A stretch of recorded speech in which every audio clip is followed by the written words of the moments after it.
तो hello everyone. तो आज हम डिस्कस करेंगे कौन सी topic, work, power and energy, और इससे रिलेटेड जितने भी कंसेप्ट है उन सारे कंसेप्ट को हम इलोबरेट करके समझेंगे। ठीक है, ज्यादा समय व्यर्थ किए हुए।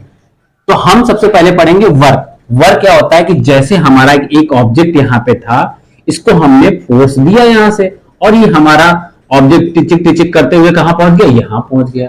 ठीक है, अब हमने यहाँ देखा हमारा डिस्प्लेसमेंट कितना हुआ ऑब्जेक्ट का, ये हो गया, एस हो गया।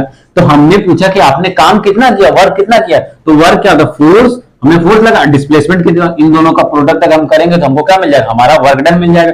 तो हमारा W इक्वल टू क्या हो जाएगा, एफ डॉट एस, क्या हो जाएगा, एफ डॉट एस।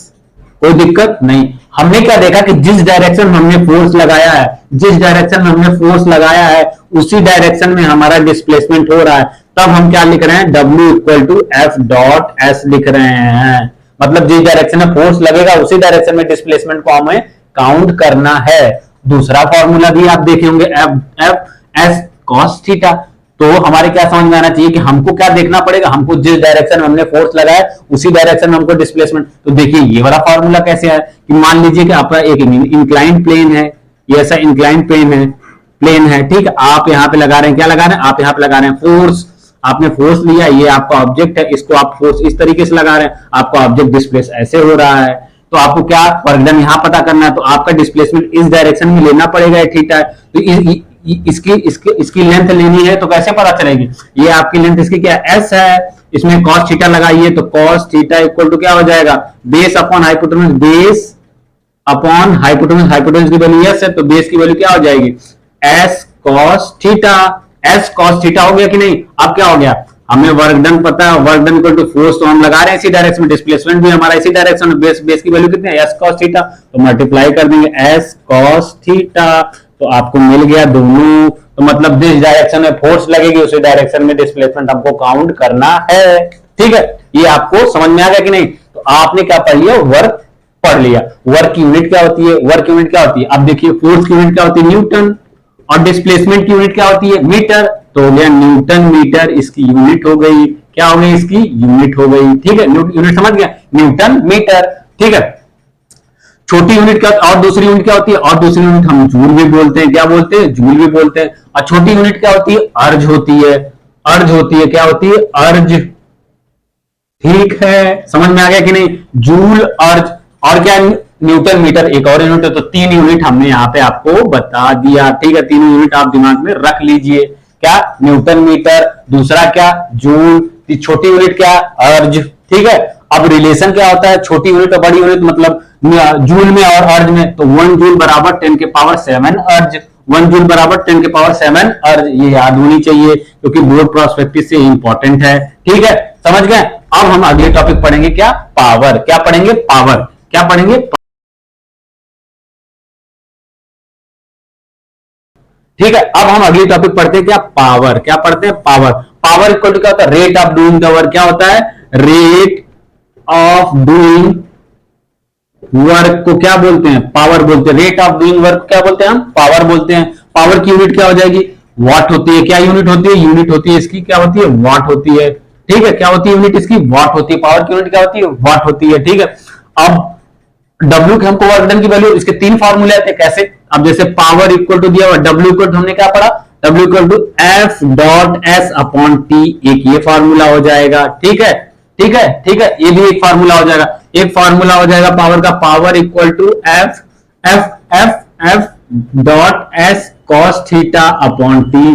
तो ये आपके 2 फॉर्मूले हो गए। इसकी यूनिट क्या होती है, वाट होती है। ठीक है, पावर की यूनिट क्या होती है, वाट होती है। इसकी बड़ी वाली यूनिट जूल होती है, छोटी यूनिट अर्ज होती है। ठीक है, अब तीसरी यूनिट हम क्या, तीसरी टॉपिक क्या पढ़ेंगे, एनर्जी। एनर्जी इक्वल टू क्या होता है, एनर्जी। एनर्जी मतलब the ability of doing the work, उसको क्या बोलते हैं, जो एबिलिटी है डूइंग वर्क, काम करने की, उसको हम क्या बोलते हैं, उसी को बोलते हैं एनर्जी। हमारे पास ताकत है, एनर्जी है, तभी हम कुछ काम करेंगे। तो ability of doing the work को क्या बोलते हैं, हम बोलते हैं एनर्जी ऑफ डूइंग वर्क को। एबिलिटी ऑफ डूइंग वर्क को हम क्या बोलते हैं, एनर्जी बोलते हैं। ठीक है, अब हम क्या पढ़ते हैं, अब एनर्जी। एनर्जी क्या है, 2 प्रकार की होती है, मैकेनिकल एनर्जी। पहली एनर्जी क्या है, मैकेनिकल, सारी मैकेनिकल एनर्जी, मैकेनिक्स जो पढ़ रहे हैं उसमें क्या, मैकेनिकल एनर्जी के बारे में बात करते हैं।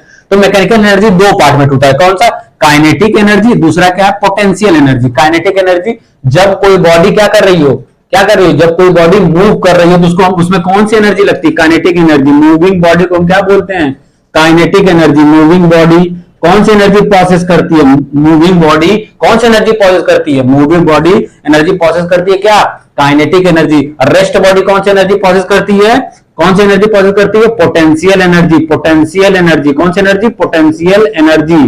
ठीक है, रेस्ट बॉडी जो है वो कौन, मूविंग बॉडी कौन सी एनर्जी प्रोसेस करती है, काइनेटिक एनर्जी। और पोटेंशियल एनर्जी कौन सी बॉडी प्रोसेस करती है, मूविंग बॉडी। जैसे एक क्वेश्चन था, क्वेश्चन क्या था, क्वेश्चन ऐसे था कि अगर कोई बॉडी ऐसे जा रही है, कोई बॉडी यहां पे ए पॉइंट पे, अब बी पॉइंट पे और सी पॉइंट पे है, तो ए पॉइंट ये हो गया, बी पॉइंट ये हो गया, सी पॉइंट हो गया, कहां पे कौन सी एनर्जी मैक्सिमम होगी। तो जब बॉडी यहां पे रहेगी तो उसकी क्या हो जाएगी, उसकी काइनेटिक एनर्जी जो होगी, काइनेटिक एनर्जी बॉडी की 0 होगी, और पोटेंशियल एनर्जी बॉडी की क्या होगी, पोटेंशियल एनर्जी बॉडी की मैक्सिमम होगी। यहां पे बॉडी होगी तो काइनेटिक एनर्जी बॉडी की, काइनेटिक एनर्जी बराबर पोटेंशियल एनर्जी के बराबर होगी। बॉडी यहां पे आ गई तो यहां पे क्या होगी, फिर से यहां पे काइनेटिक एनर्जी बॉडी की क्या हो जाएगी, काइनेटिक एनर्जी बॉडी की 0 हो जाएगी, पोटेंशियल एनर्जी बॉडी की क्या हो जाएगी, मैक्सिमम हो जाएगी। समझ में आया कि नहीं, इस टाइप के क्वेश्चन ऑब्जेक्टिव में आपको पूछ सकता है। ठीक है, अब हमारा क्या है, principle of energy, principle of conservation of energy. अब बोल रहा है principle of conservation of energy. तो principle of conservation of energy क्या कहता है, energy can neither be created nor be destroy. Energy can neither be created, neither be created, neither be created nor be destroyed. Energy can neither be created nor be destroyed. It only change form from one form to another form. Kinetic energy potential energy में change होती है, potential energy kinetic energy में change होती है।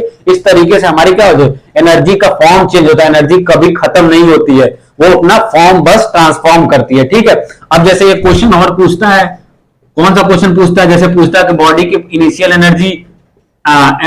Energy body की you थी, initial body की speed क्या थी, यू थी। अब फाइनल वेलोसिटी क्या हो गई, वेलोसिटी v हो गई। अब बताओ चेंज इन काइनेटिक एनर्जी क्या होगी। जैसे कोई वैल्यू दे दिया 10 मीटर पर सेकंड, अब दे दिया फाइनल वेलोसिटी हो गई 30 मीटर पर सेकंड। अब बताइए चेंज इन काइनेटिक एनर्जी क्या होगी। तो काइनेटिक एनर्जी का फॉर्मूला होता है काइनेटिक एनर्जी बराबर हाफ mv²। तो चेंज अब पहले फाइनल, अब यहाँ पे क्या होता है, initial velocity minus final velocity कर सकते हैं। तो इनिशियल वेलोसिटी क्या हो जाएगा, half m, initial velocity body कितनी है 10, तो क्या हो जाएगा 10 इंटू 10, पहला इक्वेशन आ गया। दूसरा फिर काइनेटिक एनर्जी क्या हो जाएगा, फाइनल बॉडी का क्या हो जाएगा, हाफ m की वैल्यू वही रहेगी, v की वैल्यू क्या हो जाएगी, v की वैल्यू क्या हो जाएगी, v की वैल्यू अपनी 30 है तो क्या हो जाएगी, यहाँ पे लिख देंगे हाफ m 30 इंटू 30, माइनस कर दीजिए, चेंज इन काइनेटिक एनर्जी आ जाएगा। काइनेटिक एनर्जी में चेंज जो आएगा वो लिख देंगे, क्या हो जाएगा, हाफ m कॉमन आ जाएगा, हाफ m कॉमन आ जाएगा, और बचेगा क्या, यहाँ पे बचेगा क्या, फाइनल माइनस इनिशियल, ये फाइनल है और माइनस इनिशियल क्या हो जाएगा, 3 3 जा 9, 0 माइनस क्या हो जाएगा 10 10 जा 100, क्या हो जाएगा हाफ m क्या हो जाएगा 800। अब इसको काट देंगे तो क्या हो जाएगा 400 m, क्या हो जाएगा, ये हो जाएगा आपका चेंज इन काइनेटिक एनर्जी, ये हो जाएगा आपका आंसर। ठीक है, कंफ्यूज होने की कोई जरूरत नहीं है, आपको बस ध्यान है। एक फार्मूला और आप यहाँ पे रख दीजिए, क्या रखिए, हाफ m क्या हो जाएगा इनिशियल माइनस फाइनल वेलोसिटी, एक फार्मूला ये भी होता है काइनेटिक एनर्जी का। ठीक है, ठीक है। और बॉडी कोई ऊपर जा रही है तो ऊपर बॉडी क्या हो जाएगी, वहां पर क्या सारी काइनेटिक एनर्जी किसमें चेंज हो जाएगी, पोटेंशियल में। सारी काइनेटिक एनर्जी पोटेंशियल में चेंज हो जाएगी। जब बॉडी बीच में रहेगी तो वहां पे काइनेटिक पोटेंशियल दोनों बराबर रहेंगे। बस इतनी चीजें आपको ध्यान में रखनी है पूरे चैप्टर में। कौन सा, वर्क, पावर और एनर्जी, आपका चैप्टर पूरा हो जाएगा। सारा बेसिक कंसेप्ट इतना ही है। Thank you.